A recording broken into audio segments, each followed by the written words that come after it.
பேசாமல் நிறைய ஆட்கள் நெகட்டிவாக கமெண்ட் போடலாம். But I don't care.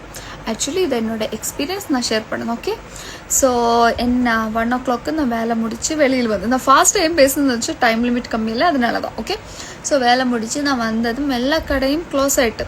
So சில கடை இருக்குது வேணுங்க நமக்கு சாப்பாடு போடலாம். பட் அந்த மாதிரி அவருக்கு மைண்ட் இல்லை போடணும் ஒரு இது.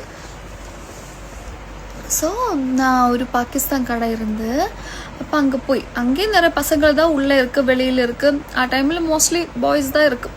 ஸோ நான் போயதும் அவர் என்னோடத்து கேட்டு என்ன சாப்பாடு வேணும் நான்ப்பா மெனு பார்த்துட்டு சொல்லியதான் அவர் சொல்லி 10 minutes எடுக்கும் என்று சொல்லி. அப்போ நான் உள்ளே உட்காரலான்னு நினச்சேன். பட் அங்கெல்லாம் பசங்களை வெளியிலும் இந்த மாதிரி நைட்டெல்லாம் எங்கே போய் வெளியில் நிற்கும். ஸோ சேஃப் கூட இல்லை. எவ்வளோ சேஃப் கண்ட்ரி ஆயாலும் நம்ம சேஃப்டி நம்ம தான் பார்க்கணும். ஸோ நான் இங்கே திங்க் பண்ணிட்டு நானே இது ஜஸ்ட் என்ன மைண்டில் ஓடிட்டு இருந்து. அப்பா அங்கே இருந்த அண்ணன் சொல்லி லைக் உள்ளா சைடில் உட்காந்துக்கோ சைடு சீட்டில் உட்காந்துக்கோன்னு சொல்லி நான் உட்காந்து அங்கே யாருமே இல்லை காலியாக கொஞ்சம் இடம் இருந்து அங்கே போய் உட்காந்து சேரில் உட்காந்து நான் ஃபோன் பார்த்துட்டு இருந்தேன். லைக் கர்டன் மாதிரியே ஒரு ஸ்டாண்ட் இருக்கு. அது வச்சு லைக் ஈ சைடு ஃபுல்லாக கவர் பண்ணி என்னோட ஈ சைடும் கவர் பண்ணி லைக் யாரும் பார்க்கக்கூடாது நான் நல்லா ப்ரைவசியாக சேஃபாக செக்யூராக இருக்கணும்னு தோட்டில் அங்கே என்னை உட்கார வச்சேன். அப்போ எனக்கு கொஞ்சம் ஹாப்பியாக இருந்தது. ஏன்னு வச்சா நான் வேறு எல்லா கடைகளிலும் போய் ஃபுட்டு கேட்டப்பா பசிக்குதில்ல. நைட்டு 1 o'clock வேலை முடிஞ்சு வருது.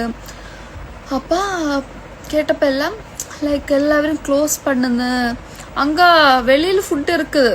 அப்பா அவர் சொல்லி இல்லை ஏன்னு வச்சா எல்லாரும் பிஸி மேட்ச்சு இன்னைக்கு ஏதோ லாஸ்ட் டே மேட்ச்சு ஏதோ ஓடிட்டு இருக்கு. நான் மேட்ச்சில் அவ்வளோ இது இல்லை. ஸோ அதனால தான் மேட்ச்னால அவர் பிஸ்னஸில் கான்சன்ட்ரேஷன் பண்ணாதான் உட்கார்ந்துருக்குது. மேபி அந்த மாதிரி கூட இருக்கலாம், தெரியலை. இது எனக்கு ஃபீல் ஆகிது நான் ஷேர் பண்ணதும். பட் இந்த மாதிரி அவர் பண்ணதும் எனக்கு கொஞ்சம் ஹாப்பியாக இருந்தது. இந்த மாதிரி ஆட்கார் இருக்குல்ல என்ன சொல்லி கொஞ்சம் ஹாப்பியாக ஃபீல் பண்ணி அதான் ஷேர் பண்ணலான்னு நினச்சிட்டு இருந்தேன். சரி அப்போ காய்ஸ் பாய் பாய்.